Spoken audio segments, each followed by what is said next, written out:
আসসালামু আলাইকুম। ষষ্ঠ শ্রেণীর শিক্ষার্থী বন্ধুরা, তোমাদের গণিত বইয়ের 23 পৃষ্ঠা দেখো 7-এর ক। এই অঙ্কটা আমি তোমাকে এখন সমাধান করে দেখাবো। এখানে বলছে সরল করো, তাই না? একটা ছোট সরল। তো এখন দেখো, সরল আর যোগ বিয়োগ কিন্তু একই জিনিস, তাই না? সরলে কি একসাথে সবকিছু থাকে, যোগ বিয়োগ গুণ ভাগ থাকতে পারে। আর আমরা আগের ক্লাসগুলোতে কি শিখছি?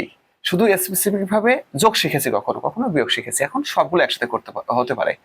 তো আমরা তোমার এই সরলটা কিভাবে করবো? আমরা জানি যে সব পূর্ণ সংখ্যার হর কিন্তু এক, তার মানে নিচে একটা এক আছে, এখানেও কিন্তু এক আছে, কারণ পূর্ণ সংখ্যার হর এক। পূর্ণ সংখ্যার হর কত? এক। তাহলে দেখো, এটা কিন্তু বিয়োগ, এটাও বিয়োগ, এটা কিন্তু যোগ, তাই না? আমরা একসাথে করে দিতে পারি। তাহলে এখন যোগ বিয়োগ করতে একটাই নিয়ম, ভগ্নাংশের যোগ বিয়োগ হলে কি করতে হয়? প্রথমে এই হরের লসাগু করে পাঠাতে হয়। তাহলে হরকে আছে 1 8 1 7, দেখো 1 8 1 7, এটা লসাগু করতে হবে, তাই না? লসাগুকে যদি না যায়, সেক্ষেত্রে কি করতে হয়? গুণ করে দিতে হয়। 8 গুণন 7 সমান 56। তার মানে কোনো উৎপাদক নেই, তার মানে 56 এর লসাগু, তাই না? এখন কাজ কি? এখন কাজ হলো এই হর দিয়ে লসাগুকে ভাগ দেবো। ভাগফল যা হবে লবের সাথে গুণ করে এখানে পাঠাবো। তাহলে 1 দিয়ে 56কে ভাগ দাও, ভাগফল কত হবে? 56ই হবে, তাই না? কারণ 1 দিয়ে ভাগ করলে তো 56ই হয়। একে এখন 7 দিয়ে গুণ দাও, 7 দিয়ে গুণ দিয়ে এখানে পাঠাও। তাহলে কত হবে? 6 7 42 2 হাতে 4, 5 7 35 আর 4 35 36 37 38 39, এই দেখো 39 বিয়োগ। এবার 8 দিয়ে তুমি 56কে ভাগ দাও, ভাগফল কত হবে? 7 8 56, 7 হবে। 7 এখন এই তোমার লবে 3 আছে, 3 7 21 হবে।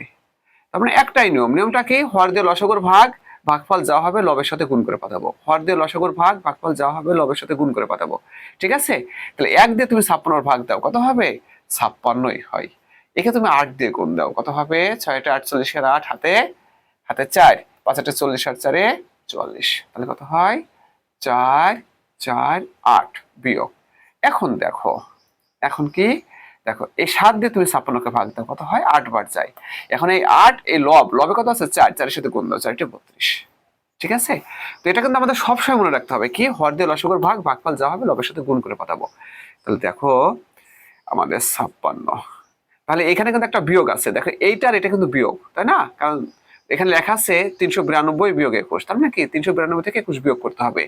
বিয়োগ করলে কত হয়? দেখো 1, আর এই 2 থেকে 1 বিয়োগ করলে, আর এই 9 থেকে 2 বিয়োগ করলে কত থাকে? 7, 3 3ই বসবে। দেখো এই যোগটা কিন্তু এখানে বসে গেছে, তাই না? এটা থেকে আবার এটা বিয়োগ করতে বলছে, দেখো লক্ষ্য করে। তাহলে বিয়োগ করলে কত হয়?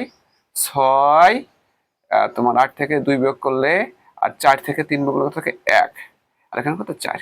ওকে, এখন দেখো 56। তাহলে এটা তো যোগ, তাহলে যোগ থাকলে যোগ করে দিতে হবে, তাই না? যখন যেটা আসবে তখন সেটা করবো, যোগ থাকলে যোগ করবো, বিয়োগ থাকলে বিয়োগ করবো। এই হলো সরলের মূল কথা। তাহলে 6 একে দেখো 7, 1 আর 7 8, 4 আর 3 কত হবে? 7। ওকে, দেখো এটা একটা মিশ্র ভগ্নাংশ, সরি অপ্রকৃত ভগ্নাংশ। অপ্রকৃত ভগ্নাংশ কি? যার লব বড় হর ছোট, সেটা অপ্রকৃত ভগ্নাংশ। তো অপ্রকৃত ভগ্নাংশ কখনোই উত্তর হয় না। তাহলে এটাকে কি করতে হয়? এটাকে মিশ্র করে দিতে হয়। ঠিক আছে? তাহলে মিশ্র করে কিভাবে? দেখো 7 8 7 ভাগ দিতে হয়, ভাগ দিলে মিশ্র হয়ে যায়। 56 78 ভিতরে কয়বার যাবে? একবার যাবে। এই দেখো 56, তাই না? এখানে কত থাকে? 2, আর এখানে থাকবে কত? 2। আমি কেটে আনলাম, দেখো এই 7 কেটে আনলাম। এখন 56 287 ভিতরে কতবার যায়? 5 বার গেলে 5 5 25 যাবে না, 4 বার মনে হয় যায়, তাই না? 4 বার নিয়ে দেখি, তাই না? 4 7 24 4 হাতে 2, 4 5 20 আর 2 22। হ্যাঁ, এটাই কাছাকাছি। ঠিক আছে, 3। তাহলে কত হবে? তোমার 14 পূর্ণ 3/56। ঠিক আছে? এটাই হচ্ছে আমাদের সরলের মান বা উত্তর। তো ফ্রেন্ডস, সবাইকে অসংখ্য ধন্যবাদ।